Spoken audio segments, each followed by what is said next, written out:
gigantic ass Ram TRX. Look how big this fucking thing is.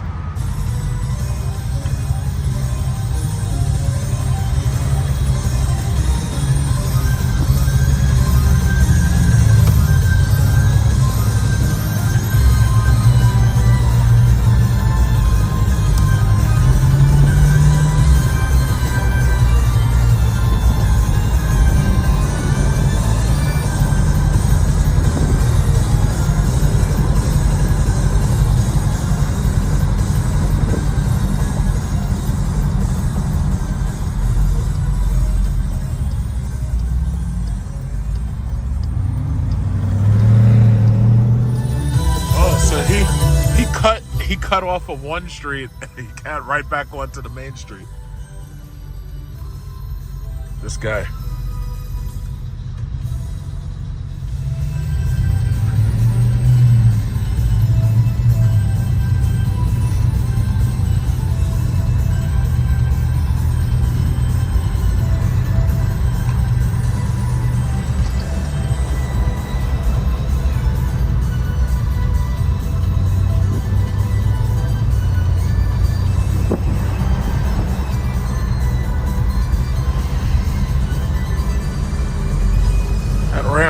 That Ram truck right there, that thing weighs 7,000 pounds. And it doesn't have like a license plate for a truck. And that's going to be one of the big issues with these electric vehicles, because these things weigh so much that now you're dealing with cars that weigh as much as these trucks do. You know, God knows what that's going to do to the roads. So they're going to end up having to tax the shit out of these cars, everything. They're going to tax everybody just so that they can afford to keep repairing the roads. Because now you got a big ass truck. That truck weighs like more than like everything else around it, you know? With the exception of like the commercial trucks, the real big trucks. You're going to have to worry about being able to park in garages. The parking garages can't handle the mass. Hey, what's that? What's that? Oh, the guy had a Range Rover. I thought that was something else. Where are you going, Ram truck? Alright, well, I guess I've seen enough of him today. So I'm here at the Roosevelt Field Mall, so I was going to the movies. I was going to see The Flash. This guy got the played mode right there, so you can see the played badge. So this guy's this is pretty fast, and he's got the steering wheel yoke and shit. Yeah, so you can see got the steering wheel yoke in there. Yeah, pretty fucking cool. The only downside is when these things need a brake job, this shit is fucking expensive as hell. That's a played mode Tesla. That's like the fastest one they make. Yeah. I'm trying to see if he's gonna gun it or something. No, he's not. Yeah. That car is fast though. That car is really, really fast. You know, I just never seen anybody actually drive that way. Yeah, so I'm at Jaguar and Land Rover. I was just looking to see what they had. I was looking at the Defender. This thing is $77,000. You know, it's kind of plain inside. Me personally, I don't know what people like so much about these things. I think it's just because it's flexible. Oh, this thing is it's only got 2 doors, and you have to get in behind this person. Like, so that means to get into the car, to get behind the driver, you have to fold this seat up. So there's like a fold button right here.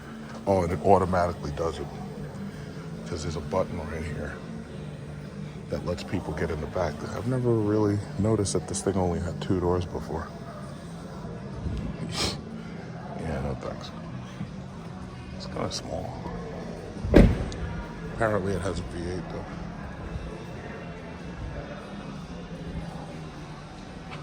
Yeah. So this is the Range Rover This one's low to the ground, and then that's a Discovery right there. And you know what they just told me? They told me that this dealership, they stopped selling Jaguars because Jaguar is not profitable for the meantime, and they're about to go electric and everything. So all of their cars are going to be electric soon. So they said they just basically stopped selling them. Yeah, everybody does the Tesla door thing now. Yeah, and then they have the Ford computer layout, which I think is funny because, like, do people recognize that this design right here for the center stack came right out of a Ford? It's basically like Ford is still designing their cars, basically. This thing is like $90,000 if I'm not mistaken.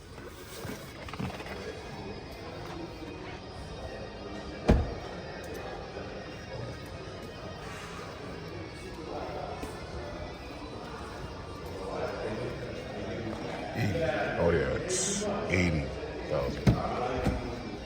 It's 80,000. Yeah. They had to stop selling Jaguar for the time being. I think this must be the smaller one. This red one right here. This is a Range Rover Evoque. Yeah, this is the cheap one. This thing used to be like $40,000. It's $56,800. 40. So this is one of the smallest, cheapest ones you can get. It still is. I think it's like the size of a Ford Escape.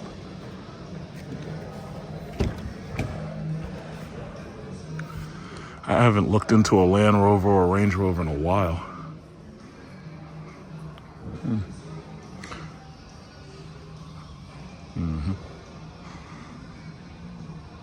And here they got this Corvette right here, C8. I think that thing says $83,000 that they want for it.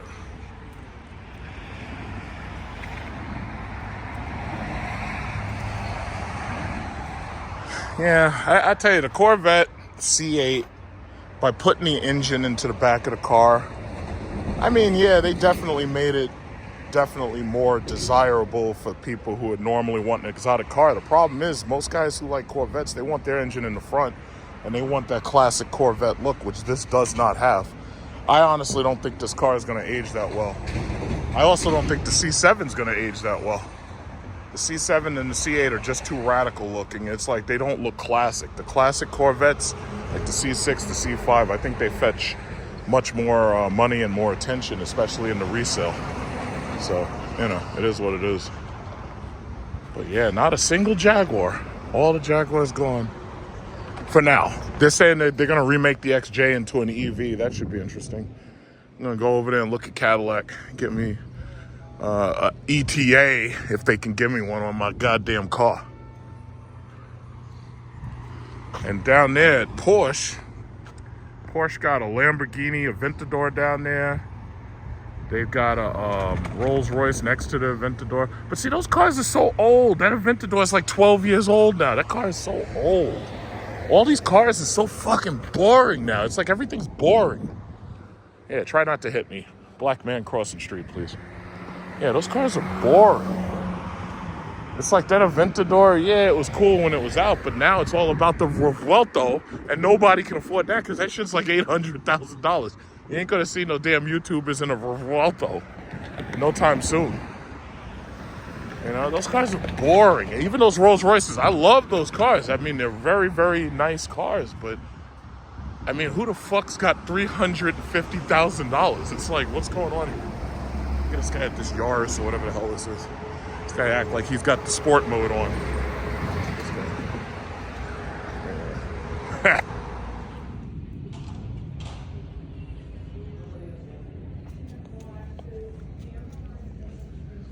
This is CT4V Blackwing, and they want $89,765. But see, what I like about this one is they got all of the racing-looking carbon fiber stuff on here.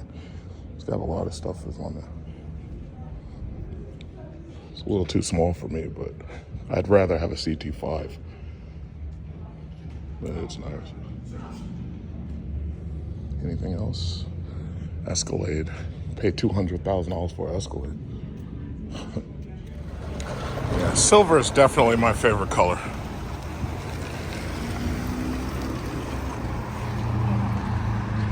Yeah, there's a lady who has a CT6 in silver. That's a nice car. I see her on the road all the time. Yeah, I know. I damn near would have wanted that one instead. Got this Porsche dealer. You know, see, they're trying to sell these cars, man. These cars have been sitting here. Now, there are some that sell real well, the 911s. But the thing about it is, the only people really buying those things are buying very high-end cars, you know, because they could afford it. Most of these cars are sitting.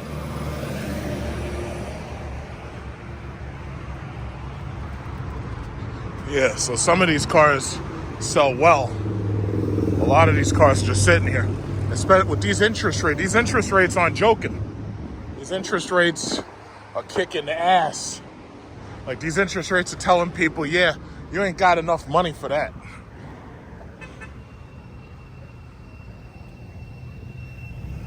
Whoop.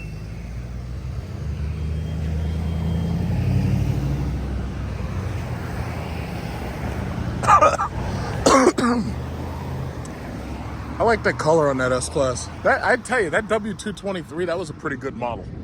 That was a really good follow-up to the 221.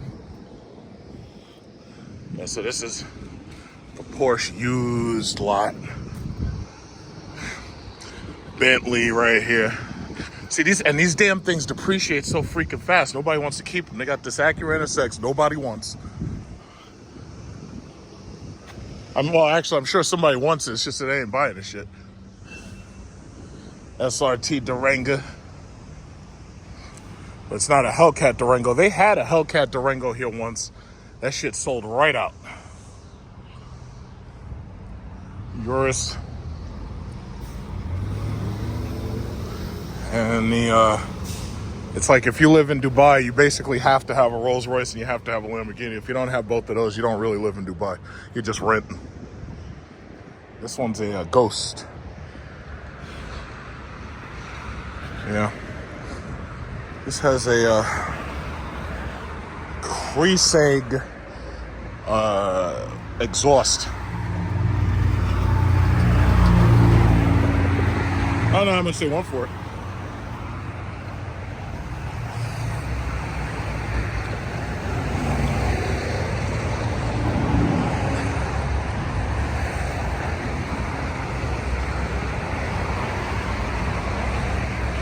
And then they have the, I guess this is the special room.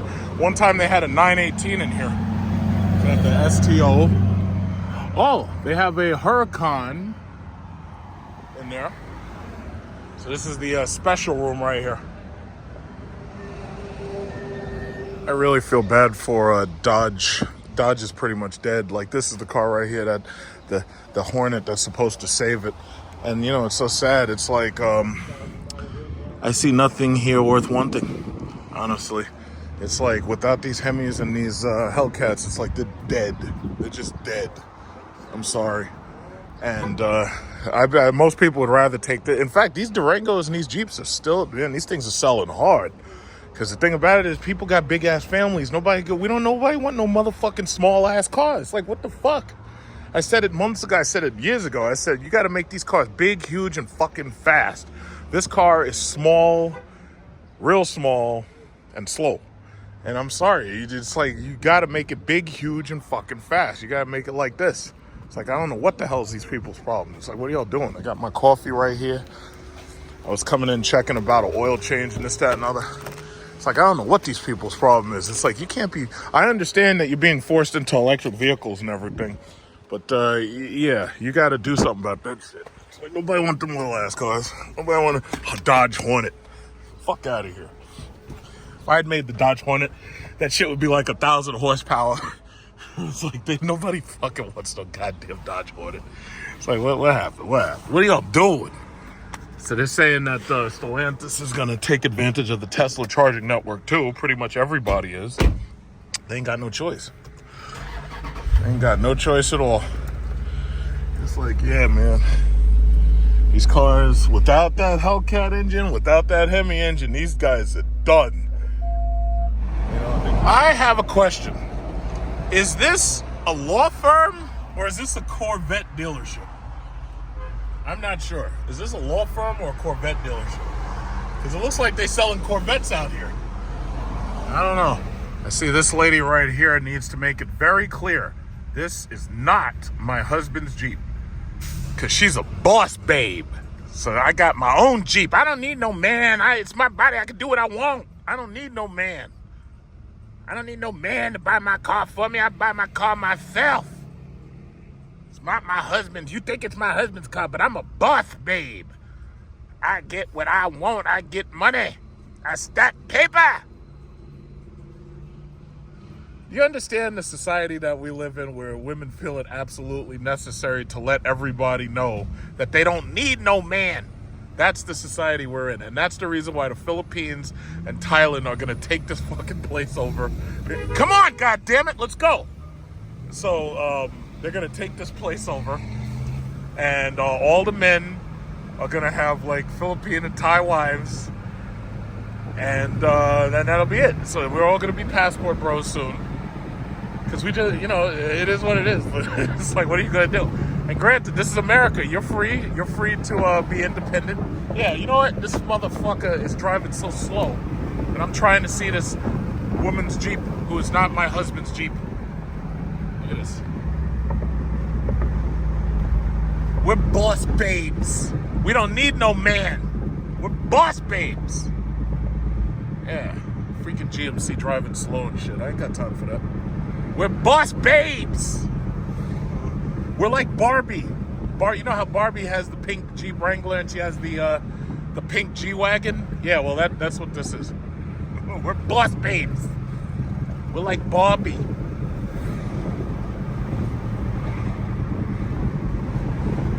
I swear to God, the car market is so fucking boring now, I have no idea what to say anymore. It's like, I don't even feel like test driving any of this shit that they have in the market, because most of these cars are like dull. It's like, I don't even feel like doing it no more. Hey, we're boss babes. Yeah, but anyway, I don't know. So that's the electric Hummer. I haven't seen many of these. Oh, this looks like a passenger car. Uh-oh.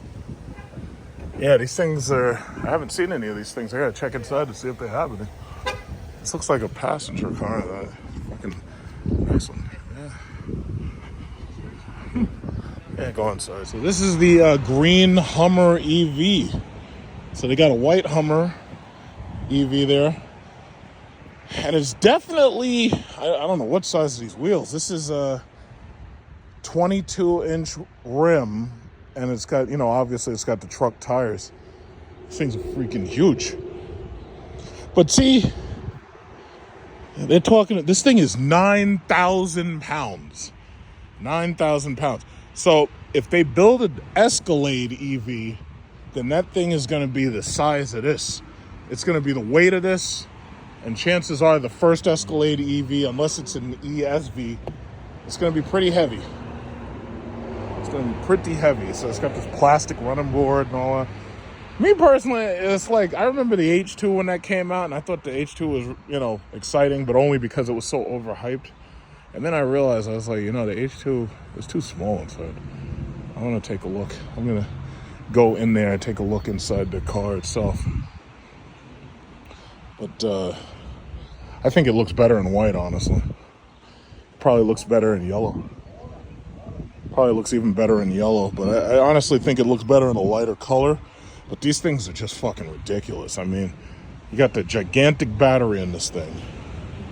And 9,000 pounds. They have got to do something about the weight of these things. 9,000 pounds. That's crazy. This looks like 105 to be like 155. So when you click the thing, does the front light up, or do you have to turn it on first?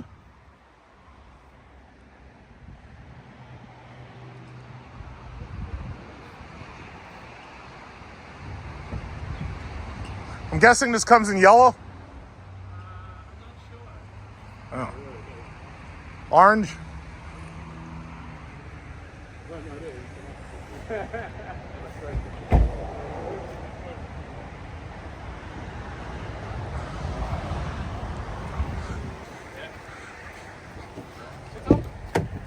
You know what I really wished? I really wish they'd bring back the Escalade EXT and make that electric. That would be cool. Wish they would too, but they don't. Yeah. Oh, Jesus Christ. Oh, God. Let's try to get up in this thing. All right. Yeah, this is... Oh, it's got... Oh, you can remove the roof. Right. It's the infinity roof. Yeah. Wow, that's cool. Wow, okay, so they just tinted it. Wow.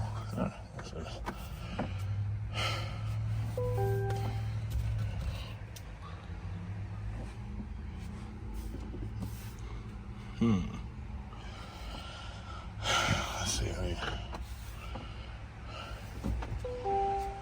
Wow, that's a big screen.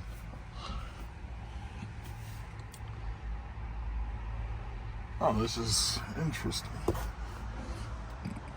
What are they asking for this? Well, I know this is a demo. What are they asking for? It's not for sale. It's a demo for 6 months. What are they asking for the production? We're selling them all at MSRP, but you have to place a factory order for it.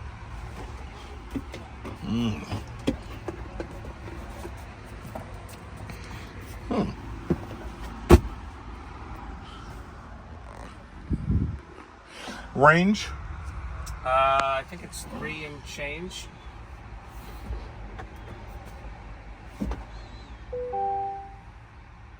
Oh, about 300 miles. Yeah.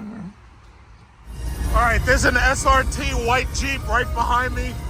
And this guy, I passed him a little while ago, and I know he's coming to get me. He's got to catch up to me. I see him right there. He's coming. He's coming. He's coming. He's got to pass me. He's going to pass me. I know it. Might as well just slow down because he's not going to stop till he catches up. He has a 2018 or 2017, one or the other. Yep. Of course. He had to catch up to me.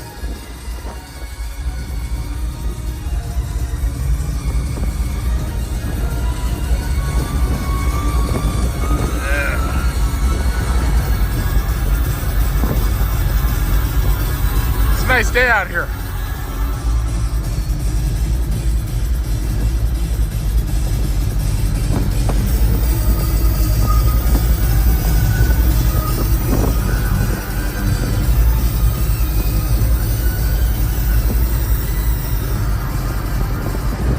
Says celebrating shows off, heroes show up. Okay, congratulations, sir. You're a hero. Everybody wants to be a hero.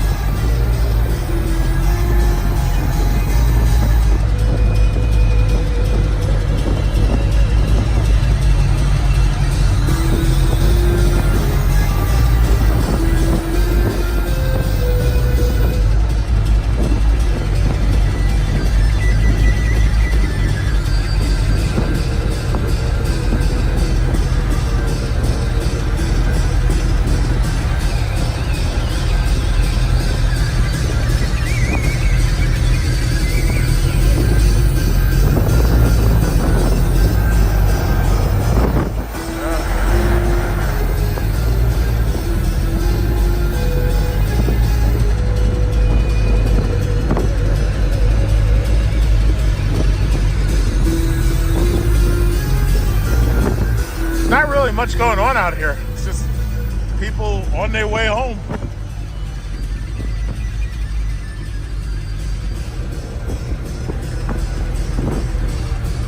See these speed cameras? They're getting ready to try to fuck people over in the mail.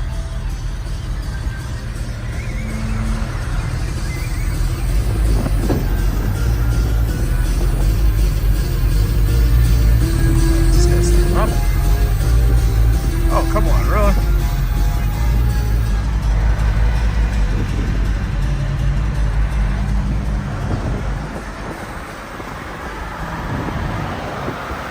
This guy. What's this guy doing? I wish people would take those stupid "I support the blue" stickers out they license plate. You'd be the first people to get shot up.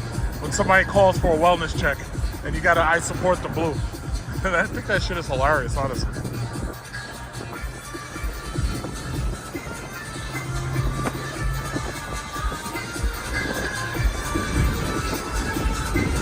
It's just a nice drive.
So this is Security Dodge. They got the Blue Hornet right here. So this is a, I swear to God, man, they killed Dodge with this shit right here. It's like nobody's trying to buy one of these little ass cars at no fucking 9% interest.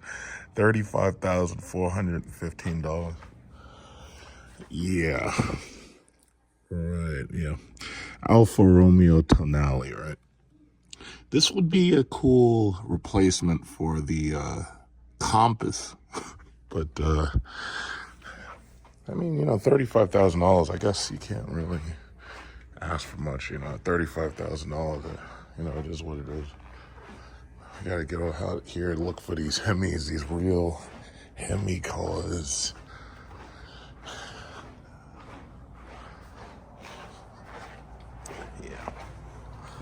So they got this Durango Hellcat and this TR. I've been seeing a lot of TRXs.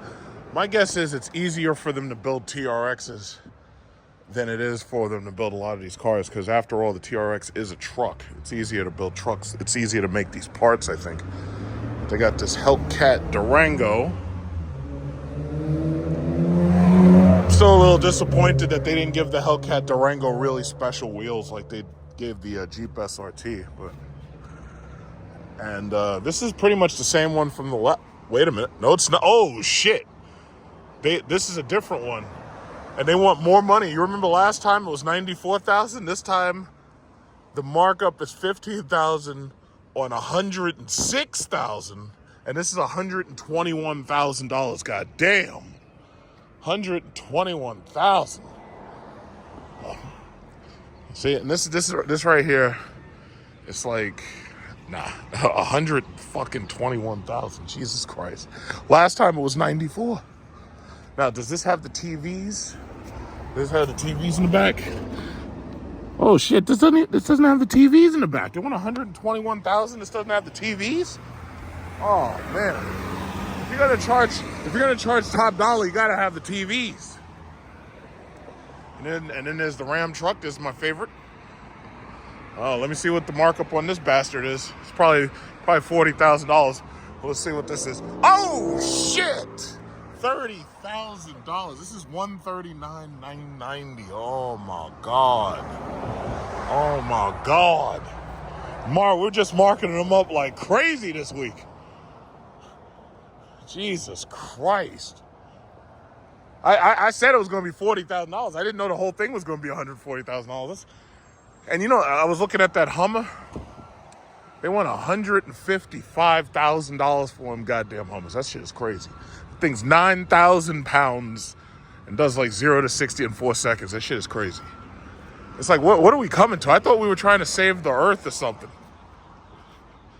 Okay, this is wide body scat pack, $77,105. I paid $76,000 for my Hellcat. And they want $77,000 for this. What is this? $71,000 for this Challenger Trans Am. Ugh. My God, this inflation. What is this? A RT Plus 59,595. So they're charging SRT money for RTs, and they're charging Hellcat money for Scat Packs. Now this is a Durango.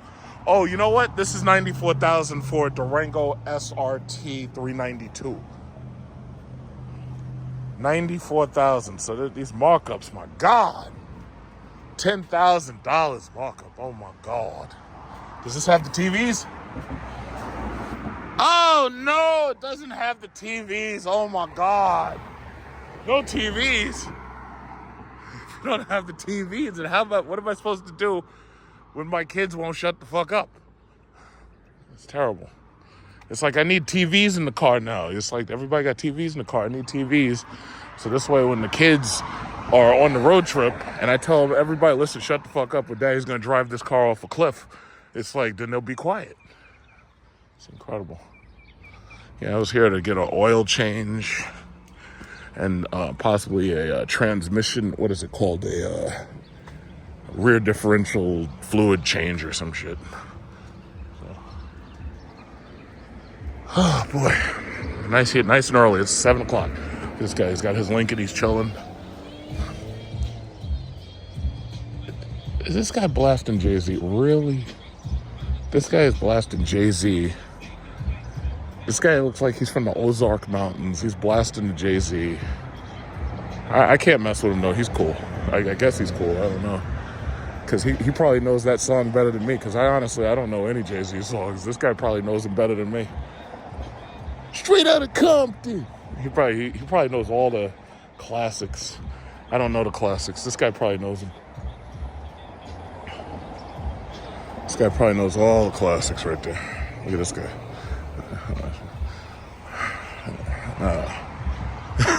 See, I've been noticing a lot of these 4xEs in general. I've been noticing a lot of 4xEs selling. So Jeep's doing pretty well with these new Jeep Grand Cherokees. And when I'm talking about, I say, yeah, you got to have a television in it. Right there, as you know, they have the TV screen right here. And there's a TV screen right there, right, I guess, below the airbag, so that, you can keep your wife's mouth shut while you're trying to drive and concentrate. Now, this one doesn't have the TVs that flip up behind the seat. But see, that's the thing that kills me. Because of the fact that they basically killed off SRT, with no SRT, it means that you don't have like a top trim level anymore. And the Hellcats typically were the top trim level that came with like everything. Yeah, so this is just another one. So they must be selling these things pretty well. I mean, I'm noticing a lot of white with blue, the color scheme, the 4xE color scheme. I've noticed a lot of those on the road. So you got the you got the gas tank, you got the electric plug thing here. Yeah. So right now, that's about it. I mean, there's nothing really new here. There's nothing really new at all. So there's a 4xE Wrangler. The color scheme thing is okay. That's pretty cool, The only thing about it is the 4xEs, they only have like 20 to 25 miles worth of electric range. After that, they go right back to gas. I had to explain that to one of my neighbors. She bought one of the things. She didn't even understand how the shit worked. And I had to explain. She's like, hey, why doesn't the electric mode last longer? And I'm like, well, listen, the battery in that thing is not that powerful. I was like, yeah, the battery in that thing is not that powerful. So it's only going to last but a short time. It's like, yeah, but I want the electric mode to keep on going. And I'm like, yeah, well, that's not how it works. I think it's really upsetting that they killed SRT. It's like, now that SRT is dead, you're not going to get any cool cars like this no more.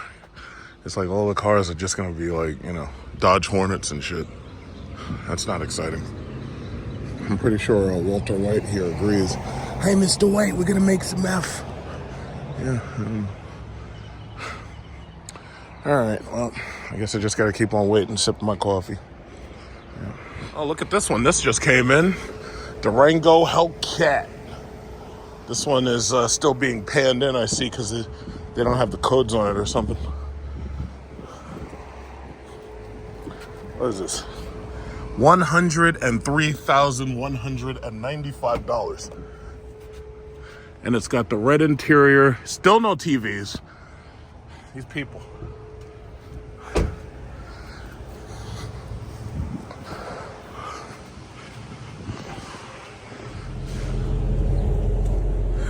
Yeah, not a whole lot here to be surprised about. It's just a standard Durango Hellcat right there. Brand new. It's still got that new car smell in there. It's all plastic and shit. Yeah, but you know, I'll tell you, this right here marks the end of Dodge, man, because they're never going to be able to sell this electric shit to anybody. Like, a few people buy it, but not in mass. It's like I'm looking at Mercedes, BMW, those electric cars are sitting right there. Mercedes keep calling me about them EQSs and them EQEs. They keep on calling, you know, but they can keep on calling, but ain't nobody's biting for that one. It's like, ain't nobody biting for that. Everybody's still trying to get these fucking V8s. Now, gas is motherfucking $4 a gallon. People still trying to get these goddamn scat packs. They can't get that Hellcat, but they trying to get these scat packs. Uh-oh. Watch out. Watch out. You better not hit her. Better not hit her. Watch out. Watch out. Yeah, but yeah, there it is. Yeah. Yeah, that's a nice car right there. Yeah, don't hit me, though. Don't hit me. All right, let me back out of the way. All right, I got this Wagoneer. Got the, we got the Johnson's Family Vacation here.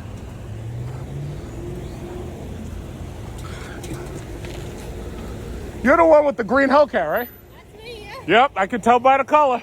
Where'd you park? You did any mods? Now. Yeah, I brought my demo today. Your demo? What's your demo? I just have a Durango with the RT in it. Oh, Durango? Yeah. Oh, well, that's a pretty Keep it in good a second Dodge car. Fam, you know what I mean? It's a pretty good second car. I should go get it now that I get here. Huh? Oh, no, you don't have to. I'm just teasing.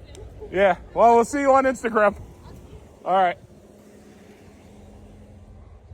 Wait a minute. They got Johnson's Family Vacation right here with the Wagoneer. It's a pretty big damn truck. All right, and here's my car.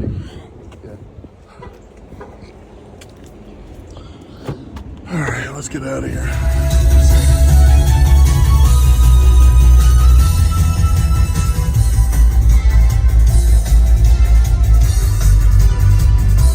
So when I keep on saying that every time I pass by the Mercedes-Benz dealership, they've got a bunch of EQ cars out here and them shits ain't moving, this is exactly what I'm talking about. Like, these cars are not moving. I believe in electric vehicles, but my thing is, it's like, these things are boring.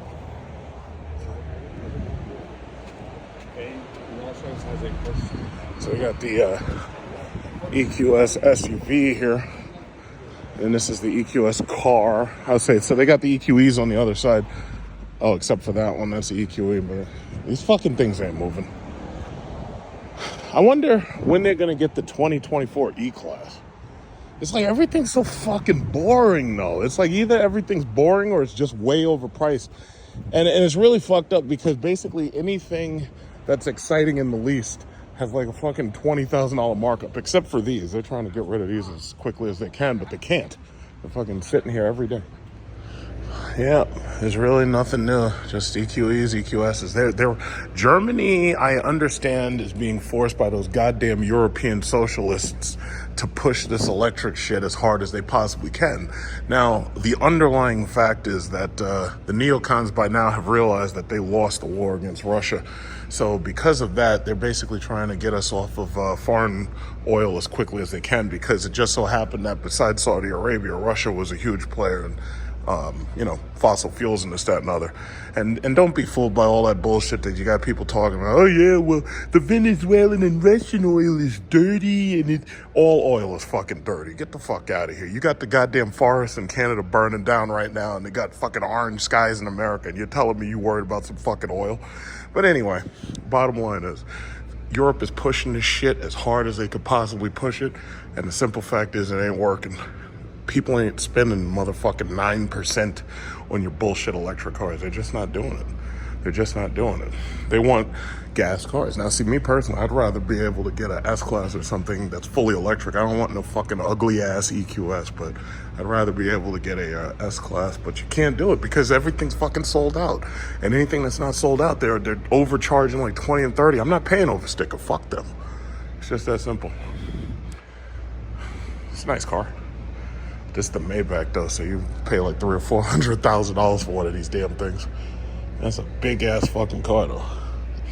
And then I think the S63 AMG was just unveiled, and that's really, really nice. But they're talking $180,000 for one of those, and I think this is probably like $220 or something. What is it?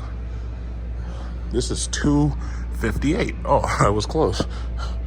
It's ridiculous. It's got everything though. You got the heads-up display, white interior. This is fucking nice as fuck. I tell you, the used car market in about 10 years is going to be off the fucking wall. The problem is half the shit, what they're probably going to do is they're going to make gasoline cars illegal, and they'll make it so you can't even register them. Either that or they'll charge you so much to register them until you'll just end up in an electric car. See, the government's a bunch of dirty motherfuckers, and they'll do shit just like that. They'll hit you with registrations, inspections. They'll charge you so much you'd never be able to afford what you want. That's how dirty they are.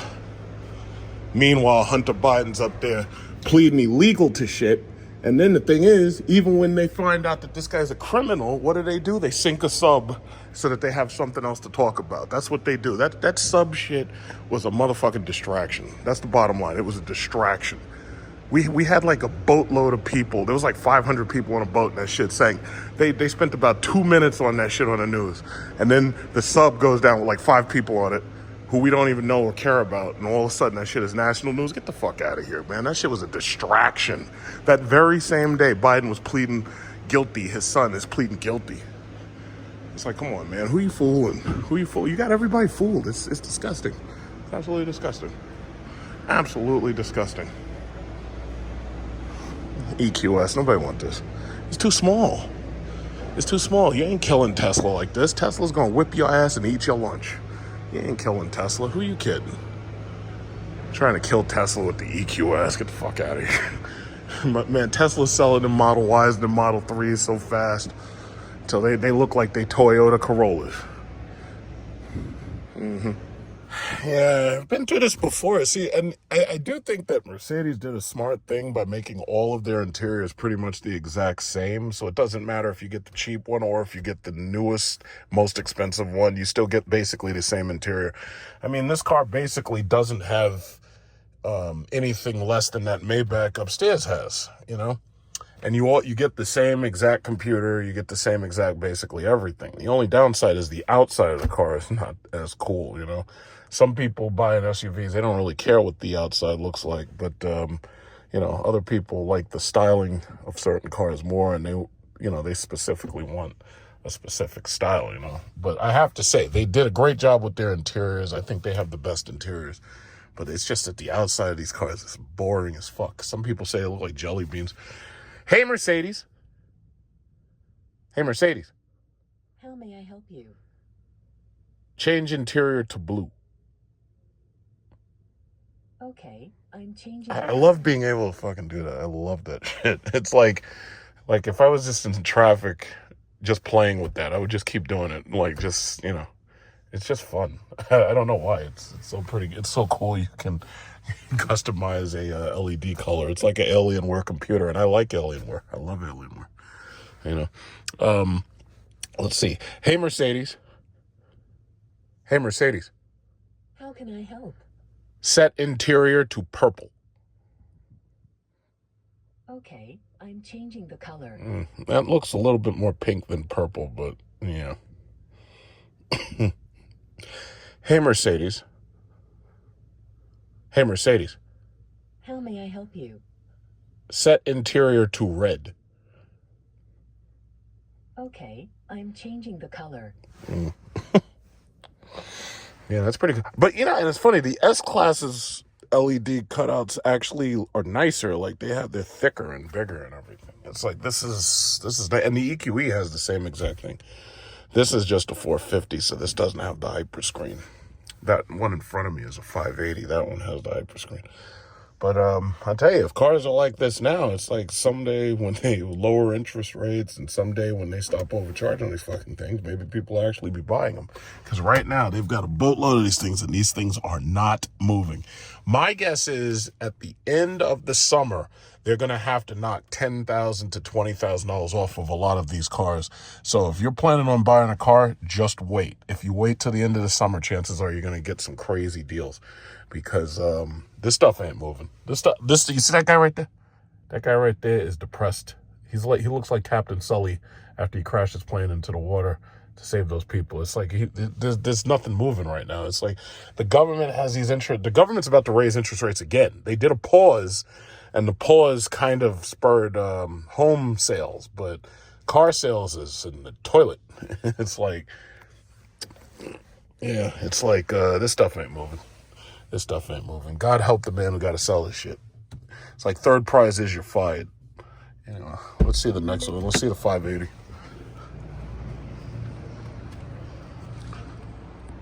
So the 580 has the hyperscreen. What's up? All right, so we got the hyperscreen right here.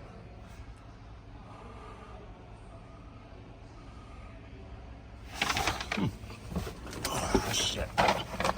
Yeah, these things ain't moving. It's nice though. I like this. This is that hyperscreen version, the 580. Yeah, this is the hyperscreen in the 580. This is really. Yeah, I'm sorry. It's like this. That's the one reason why I have to stick with Cadillac, because I gotta say, it's like they just haven't wowed me. They're not wowing. The black interior, this is, oh, they got the TV in here. The black interior, oh, let me turn that down because of freaking YouTube. Let me turn that down. Yeah, so this one has the black interior and this one has the TVs. It's like, my thing is, if you're selling one of these cars over $100,000, you need to have these TV screens in there. I mean, how the hell do you sell one of these things without TVs?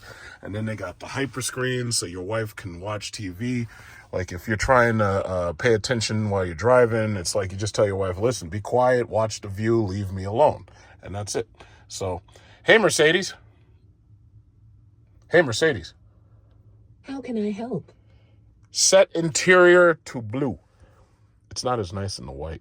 Unless you have the white interior. I'm changing the color. I think it looks better in the white interior. The only thing is, how do you keep that clean? Like, I know that they probably have sprays and stuff that you can do it. But how do you keep that clean? And I like the hyper screen. You have not subscribed to this service. Yeah. To use it, you first have to activate the service in the Mercedes-Me app.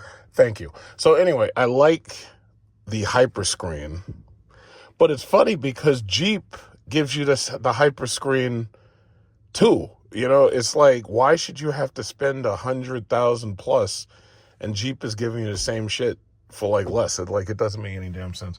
But and you know, the whole stretch over screen, and then you have the LED heads up display and everything, the LCD heads up display. Yeah, that's beautiful. But I think, I don't know, these things will do better when they're certified pre-owned, because right now I just think they're just too expensive. I think they're way too expensive. Hey, Mercedes. Let's look at I love this interior shit. Hey, Mercedes. Hey, Mercedes. How may I help you? Change interior to white. Ooh, I didn't try that before. Okay, I'm changing the color. Yeah, that would be nice at night. Like, this way it'd take your mind off the fact that you're driving. You know, that's You nice. have not subscribed to this Right. service. To I use know. it, you Thank first you. have to activate the service in the Mercedes-Me app. Hey, Mercedes. How can I help? Change interior to orange. Okay, I'm changing the color. Yeah, you see? I love doing that. I just freaking love doing that. It's so freaking cool. And then it's up here too. I love that. That's so fucking awesome. But that hyperscreen, yeah, that hyperscreen is pretty damn cool. Yeah, I mean, what's crazy is if these prices were a little lower, I think they could compete with Tesla. But as it is, nah, you ain't competing with Tesla. Tesla's got they eating your lunch. Because the crazy thing is, it's like Tesla doesn't do anything extra in their interiors. It's like all you get is a screen right here and that's it. And you don't get any LED lights. You don't get shit. All you get is a screen. They don't even want to give you door locks. They don't want to give you things to set your mirrors up or nothing. It's like Tesla gives you the bare freaking minimum and people don't care. It's like the thing's $50,000, so people just buy it. I just find that amazing. Yeah, these are cool. It's just that they're not selling. It's like this is 100 and what is this? This is 140. Wait, this is 100 and I think $140,800, man. I think the televisions in the back bumps up the price. Televisions really knocks up that price a little bit, but nah, these things they're just not moving. It's cool, but it ain't moving. It ain't moving like it used to. And it's funny, I was looking at their lot. They ain't got a single S-Class. All the S-Class, well, they have one black one, but everything else is pretty much sold. It's like if you're going to buy one of these damn cars, it's like you want to know that you've gotten the best that you could possibly get. And I'm sorry, the EQ products just don't say it. Yeah. It's nice. It's nice. I don't know. I'm just not feeling it. So if you're sitting behind me, that's how much space you have behind me. And that's actually a pretty decent amount of space. I guess it's because these EVs have flat floors and there's no transmission tunnel. So if you were sitting behind me, that's how much space you have. They got like little pillows right there. So that's pretty nice. The televisions though, oh, that's nice. Oh, that's pretty cool. So you can do the same stuff in the back. I think this is like the first time I've seen one of these things with the televisions in it. Yeah, your kids could play with that, like hook up a PlayStation or something. Maybe hook a PlayStation up to that and just Xbox or something. So you can play video games. That's nice. Yeah. Yep, that's a 580. So that's a 450. And this is a 580. Although they don't have soft closed doors. I closed the door not all the way. It didn't close itself. That's interesting. All right, so basically I've been posting every now and then a bunch of articles and stuff. I usually read through them and I see if there's anything that they're talking about that's relatively new or relevant. And then I usually post them on Facebook. So basically they're still talking about the same names, the multi-trillion-dollar companies right now. And I think you probably will remember that long before these companies like Apple were hitting $1 trillion, I was talking about you buying stock in these companies.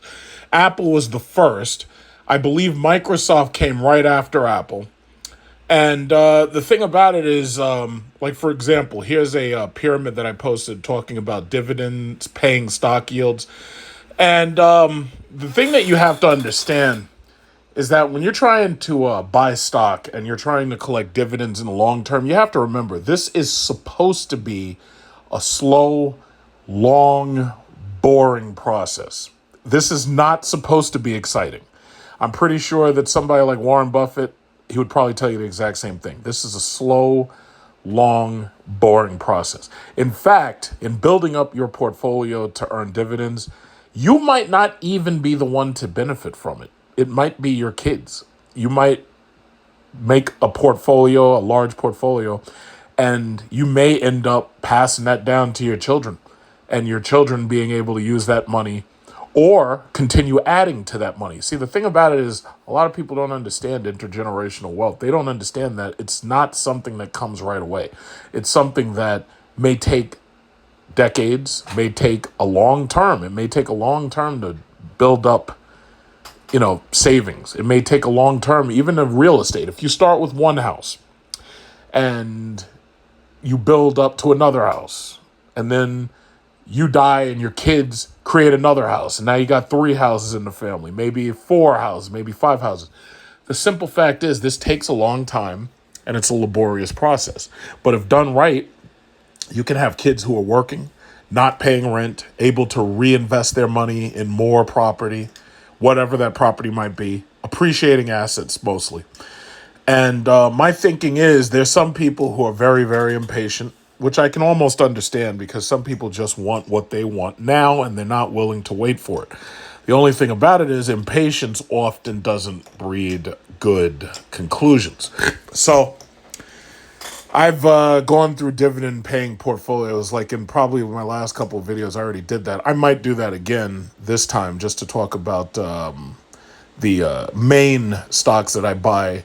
But suffice to say, I have a very simple strategy and I've already shared it. The main companies that we've been talking about, basically Microsoft, Apple, Nvidia, Google, Tesla, Amazon. I've been noticing that the Fool.com, Motley Fool, I've been noticing that almost every single prediction that I made, they have just recently started like jumping on the same exact predictions that I made a long time ago. And when I'm talking about a long time ago, I'm talking like 5-6 years ago. Because you got to remember, it was like I was telling y'all to buy Apple back when they did the stock split back in 2015.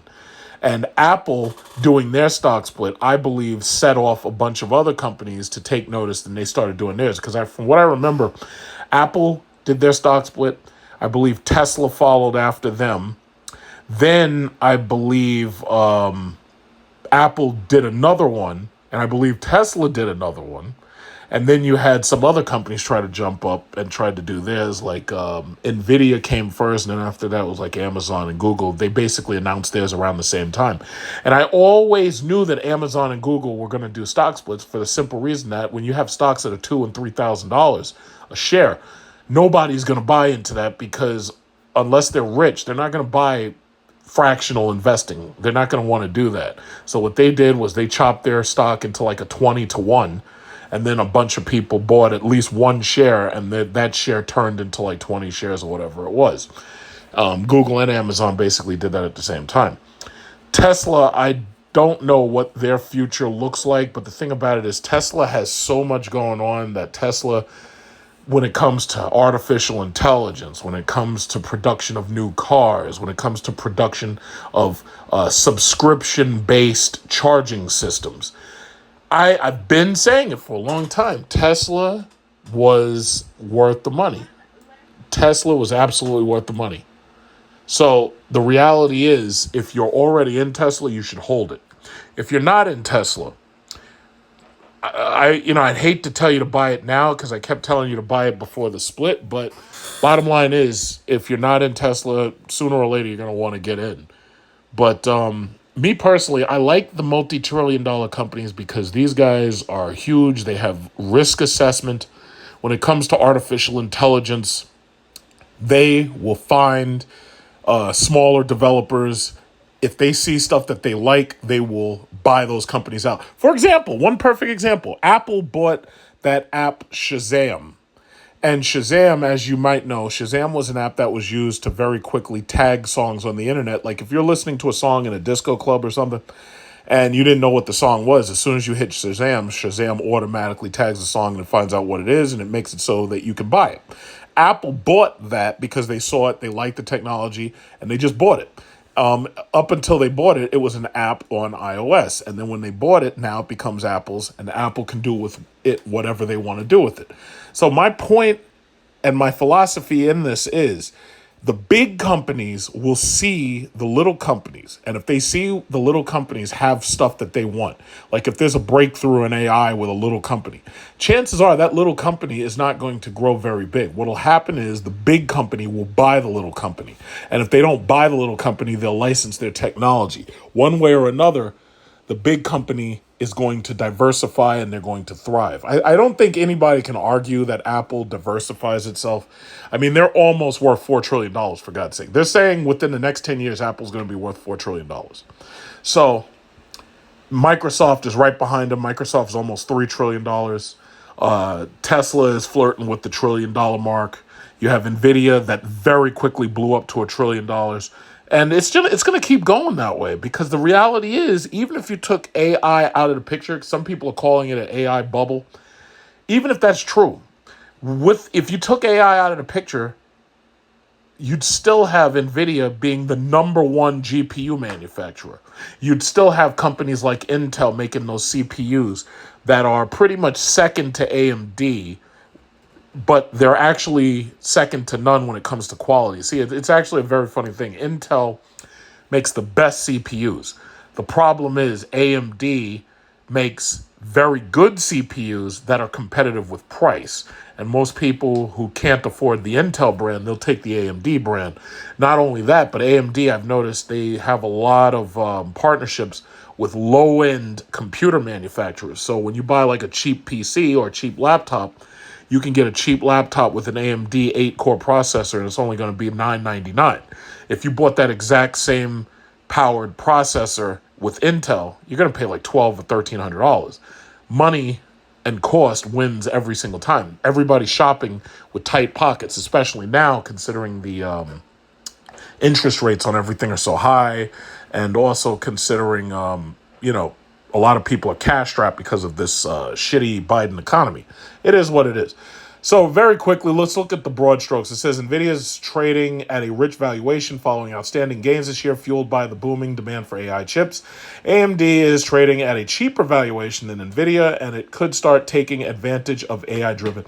So how many times over the last couple of years was I telling you to buy AMD? You look back through my videos. I haven't deleted a single one of my videos. Haven't deleted any of them because I haven't even faced any criticism because I was basically right about every single stock that I told you about. AMD was $50 or less when I told you to buy AMD. Now AMD is $110. But AMD has been higher, and the reason why this market right now is suppressed is because of China. China is going through hell right now. It's actually amazing that as soon as America decided to have its problems and its recession, that automatically we brought Russia in on it. And now Russia and America are fighting a proxy war. And then on top of that, the Chinese, their housing market suddenly decided to collapse. They suddenly decided to declare COVID restrictions and put people, lock people up. And now they're also having an issue with their young people, where their young people can't get jobs. And mind you, their young people are not dumb. Their young people are highly trained, highly disciplined, highly studious. And they're still having problems because their job market's falling apart right now. Will they be like that forever? Absolutely not. The Chinese will grow again, or I should say the Chinese will rise again like the South. And the reason why I say that is because the Chinese basically control Southeast Asia. Every single other country in Southeast Asia relies on Chinese products, whether it's Thailand, Philippines, Vietnam, Cambodia. It doesn't even matter who you want to pick. They rely on Chinese products just like America does. Pretty much everything in our houses is made in China. Pretty much everything. The only exceptions are the other things made in Southeast Asia. Most of the stuff is made in China. China will rise again. There are some people who are putting their money into Chinese stocks and they're betting long on Chinese stocks. I'm not that person. I've got a portfolio of Chinese stocks. I'm going to keep it that way. I'm not going to add anything to my positions.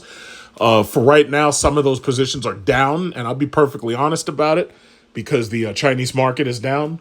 But when they do come back, as soon as those positions grow healthy again, I'm just going to sell them. And I'll sell them at a profit. I'm not going to sell at a loss. I'll hold on to the position until it, is in the green. Then I'll sell.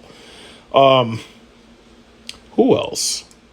So NVIDIA and AMD. And every time I've mentioned NVIDIA, you probably will remember I've mentioned AMD in the exact same breath. NVIDIA and AMD are the number one GPU makers. The reason why that's important is because with NVIDIA specifically, GPUs now use artificial intelligence such as DLSS. DLSS, if you want to look it up, is basically an artificial intelligent program that fills in frames so that you get higher frames per second when playing video games, and it makes the game supposedly look smoother and sharper. NVIDIA has also added artificial intelligence for voice sampling and encoding. So if you're doing hosting, if you're hosting let's say panels on the internet using StreamYard or something, they have noise cancellation and they have other artificially intelligent voice improvement systems. So the reality is artificial intelligence is here, and within 10 years, God knows what artificial intelligence will look like. So my thinking is the NVIDIA position that I've built up the AMD position I've built up, the Microsoft, the Apple, the Google, and the Amazon. Those positions I'm simply going to keep adding on. There are other positions, though, for people who came in late. Obviously, there's also Micron. And I had told you about Micron. Micron is right now, the government is building up Micron in Troy, New York. They're building a gigantic factory. Micron right now is around $65 a share. But I know Micron is going sky high. Micron's going to the moon. I'll just say it like that, since those are terms that most of you understand. Micron's going to the moon. America wants dominance in microchips. And the thing about semiconductor chips you have to remember is there's a lot of space in that market to grow, because up until now, Taiwan has been basically manufacturing 90% of semiconductors. So America claiming that, now they're making all these claims that China is about to attack Taiwan and take Taiwan over. If America has shifted to domestic chip manufacturing, then that basically tells you that America's already accepted defeat over Taiwan. If it was true that they believe that China is going to attack Taiwan and take over Taiwan, again, shifting manufacturing of microchips and semiconductors is basically like waving a white flag and saying, yeah, we already know you've won. So what we're doing is preparing ourselves for the aftermath. And that's basically what it is. Now, do I believe China's planning to take over Taiwan unless they're provoked? Honestly, I really don't believe it. I don't think Taiwan wants to have a proxy war against China. I really don't think so. I don't think that right now, with China having the problems they're having with their real estate market and their children not being able to get jobs, I don't think China wants to deal with that. I really don't. Could it happen? Oh, could they prove me wrong? Of course they could. I mean, Russia invaded Ukraine. Anything can happen, right? So, bottom line is, the main positions that you want to focus on are the big companies: Microsoft, Amazon, Apple, AMD, Nvidia, Tesla, Micron, possibly even TSM. That's Taiwan Semiconductors. Yeah, you might want to focus on those companies. That might be the best way to go. So basically, right now AI is the big thing. Other than AI, the oil market is being manipulated and suppressed by the U.S. government. As I've said numerous times, they are going to force you to give up all your gas appliances. They're going to force you to give up your gas stove. They're going to force you to give up your gas laundry, your dryer. They're going to force you to give up your gas water boiler. And eventually, they're going to try to force everybody to be on electric everything. Everybody right now who's a naysayer is like, oh, yeah, well, that'll never work because the electric grid doesn't hold up and blah, blah, blah. What you have to remember is that they've also been putting up solar. They've been installing these gigantic batteries. They've even had Tesla doing this. They have Tesla installing these gigantic batteries into the cities, Texas and New York. And the thing about it is, these things are under extreme levels of heat load because these things are out in the open. I was kind of thinking myself, now I don't know if anybody had come up with this idea. I was kind of thinking that what they really should do is try to figure out a way to submerge these things in water, so that somehow that they could make battery packs that are submersed in water, and like these battery things would be able to cool themselves down based on the water around them. I don't know how feasible that is, but the mere fact that you have nuclear submarines that work exactly that way by taking in seawater and keeping the core cool, chances are, they'll figure. There's engineers working on it that know way more about it than me, and I just can't see batteries being out in the open under sunlight at 110-degree weather, and that weather making these batteries damn near close to 200 degrees. I can't see that. But these people are engineers. They know everything, right? They put men on the moon. They put, twerking on camera. So I have to imagine they know more than me. So my thinking is they'll figure it out, but all you got to do is invest in them. Now, as far as these wild swings that you've been seeing with NVIDIA and Tesla, you got to remember, NVIDIA and Tesla are both heavy in options trading. There's a lot of people buying puts and calls on these things. The options trading specifically in Tesla is some of the majority of options trading. Tesla is like the biggest name in options right now. Nvidia is definitely right around it, and so is Apple. Apple and Tesla and probably Nvidia and Microsoft are probably the biggest names right now in options. And granted, there probably are a couple of others like Amazon and Google, but right now the focus is on AI and the bubble that's in AI, right?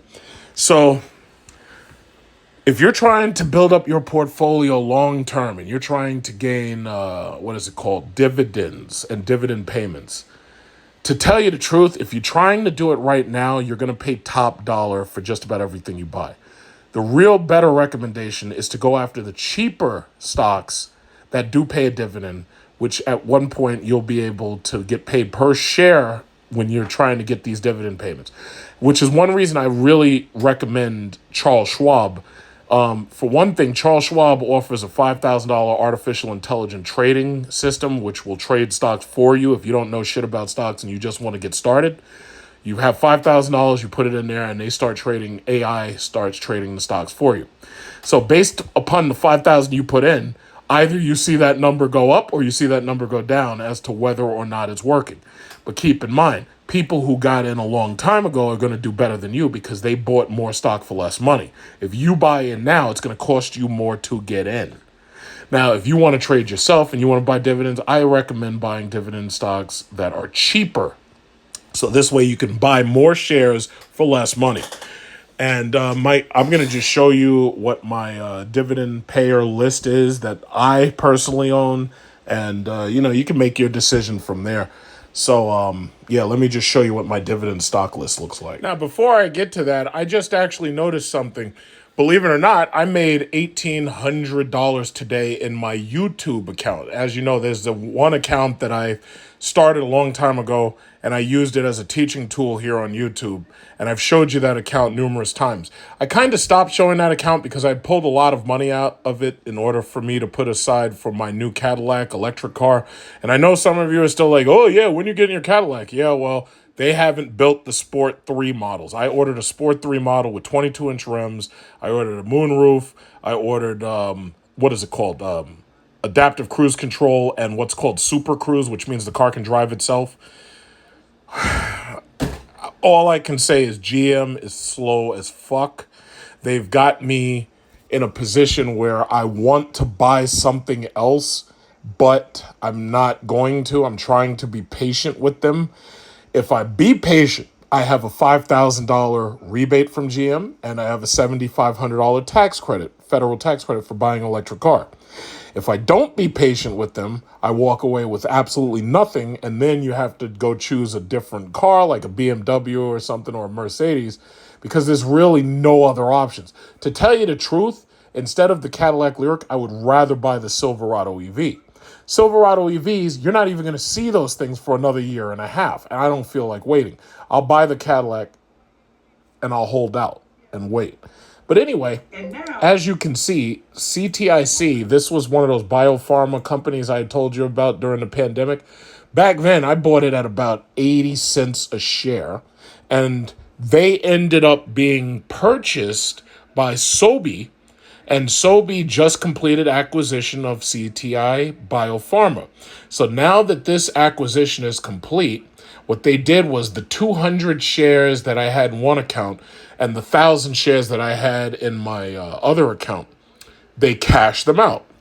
So now I can actually show you that I have $1,800 based on the acquisition. I have to say, I really, really do have a talent for picking good stocks and avoiding bad ones. But as you can see, they're saying my account value is $31,606. Today, I am up $83.86. And as you can see right there, it says CTI Biopharma Corp XXX merger activity for 200 shares, right? See, because when I buy shares, I like to buy 100 shares, 200 shares, 300 shares. I like to buy in multiples of 100. This way, it's easy to do the math. So basically, as you can see right now, I'm sitting on top of $1,820 that magically just popped into my account because they did the acquisition and I've been bought out essentially. So that's what it is. So I just made $1,820 today. The question that I'm asking myself, if this was you and you suddenly had $1,820, aside from the fact that there'll be taxes paid on this, would you cash out this $1,820? Or would you take that money and reinvest it into another stock? So, if you want to answer that question, feel free to go ahead and answer that question. But as you can see, this is my YouTube portfolio. This is the one that I don't mind showing. So as you can see, let's see, balances. As you can see right now, it says certain things are temporarily unavailable. It's not a big deal. But let's see. As you can see in my YouTube portfolio, Charles Schwab, what they do is they actually show you exactly how much dividend you're collecting for the year in each account that you have.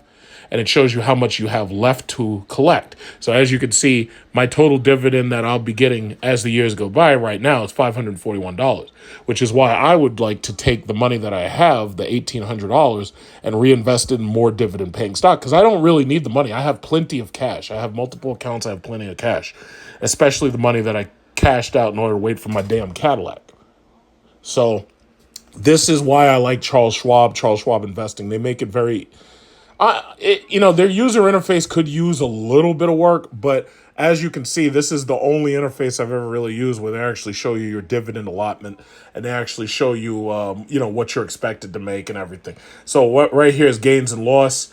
As you can see, yeah, I'm down in a couple of things, but I'm not worried about that. I'm going to keep adding in to these positions, and I'm not really worried about the ones where it's down by a little bit. I'm not worried about that. Because, again, this isn't my... Oh, here we go. My biggest movers of today, as you can see, is Tesla, Ford, Google, Siri, Microsoft, and everything. So, Berkshire Hathaway B, I lost like $11. So, it's not really that bad. NVIDIA, I'm down like $91. That's nothing. NVIDIA shot up so quickly. I'm not worried about it. I'm going to keep investing in these exact same stocks of my index for the next 10 years. That's just what I'm going to do. As far as the dividend payers, I'm going to invest more money into the dividend payers than I will into the ones that don't pay dividends. So that's just how I do it. So the last thing left for this video is for me to show you my dividend stock list. And once again, listen, there's lots of people out there charging you for advice. I was watching one of these guys who is offering up, what is it called? What is those things called? You have to buy into his program or some shit. I tell my advice for free, and I could be making money for some of my advice, but I don't even want to bother, because you always set yourself up for somebody who fucks up and loses all their money. So I don't even want to bother. I don't mind just talking about it. You can believe whoever you want to believe. So it's up to you. So the thing about it is, I have a history working Wall Street stocks. I have a history doing investment. I have a history with real estate. So there's plenty of people out there you can get your advice from. It's up to you. I mean, you can do whatever you want. There's some people who come on here with testimonials about how much money I've made them, and I'm really happy to see them make their money. And I'm just happy to see that my advice was listened to and that my advice turned them wealthier. That's all I'm happy about. So last thing I'm going to show you is my watch lists for dividend-paying stocks that you should be looking out for. So using Charles Schwab, unlike with my TD Ameritrade, it was easy on TD Ameritrade to just give you a very simple breakdown. But with Charles Schwab, they actually have heat maps. And in this case, you could see my dividend earners that I own. And you could see just where they are right now. Now, there's a lot of them who are in the red, but if you really look at it, they're only in the red like a small percent, like maybe, 77, 68%, 50%. It's not that big of a deal. So if you look at these things, as you can see, Apple, Microsoft, Sanofi, Gilead Sciences, those are up. GE is up. Nike is down. Citigroup is down by like 0.37. Not a big deal. JP Morgan Chase. I've said it 100 times. Bank stocks, the big banks. I'm not talking about these little bullshit banks where you bet First Republic and Second Republic and Third Republic. I'm not talking about them dumbass little banks. No. The big multinational banks. Those are the ones you want to buy, because those not only pay a dividend, but they're basically too big to fail. They hold so many mortgages. They hold so many AAA rated paper. Those banks aren't going anywhere. It's the small banks that are in danger. The big banks aren't even in as much danger of going out of business as the small banks are. The small banks take on more mortgage debt. The small banks buy more packaged loans. And as we learned, from 2008, that's always a risk. So JP Morgan, Capital One, Wells Fargo, Bank of America, BAC, as you can see, the banks, for the most part, are doing well. They're doing way better than they were, during the pandemic. So they're all up and they're still paying their dividends. At the end of the day, people have nowhere to go to put their money but the banks. And at the end of the day, people have nowhere to go to take out loans but the banks. At the end of the day, people have nowhere to go to buy their house but the banks. So they're pretty much trapped. There's nothing, there's no path of retreat. There's nowhere else to go. So yeah, the banks are worth buying. There's no way around it. It just is what it is. So then you have some of my smaller companies like Siri, that's Sirius XM, and then besides the banks, I've always said this, the banks and the oil companies. Oil's going to be around for a long time. Whether it's us buying it or China buying it or Southeast Asia buying it, developing countries buying it, oil's going to be around a long time. The energy companies, just like I feel about the large tech companies, they diversify themselves. So the reality is, if you buy into these big oil companies, no matter what comes of the green future and whatnot, these guys are going to be in it somehow because they're not going to let themselves go bankrupt just because you decide to buy a fucking electric car. They're going to have their finger in the pot somehow. So those are good stocks to own long term.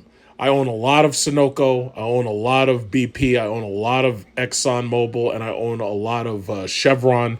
Because of Warren Buffett, I bought Occidental Petroleum because I saw him do it during the pandemic. I thought it was a good idea. And it turns out that it was profitable, definitely. I was able to cash out a large amount of oil stocks. So when I'm saying that I'm ready to buy my Cadillac, right now I've got the money sitting in the bank collecting it, whatever interest it's collecting. And it is what it is. Telecom, AT&T. You remember how everybody kept talking about the 5G bubble and everything? You remember how 5G was on everybody's minds, everybody's lips. 5G, 5G, 5G.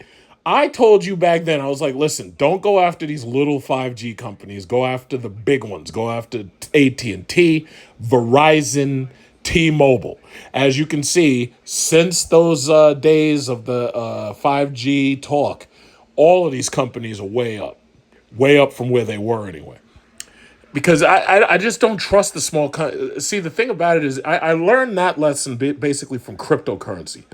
If you go after these small companies, you have no idea if these things are real. You have no idea if these are Ponzi schemes. You have no idea what their state is because they're small companies. They have no proven track record. The big three, AT&T, Verizon, and T-Mobile, they basically control everything. If there's a small company like Cricket Wireless or fucking Boost Mobile, they just buy them. It's exactly what I've been telling you about AI.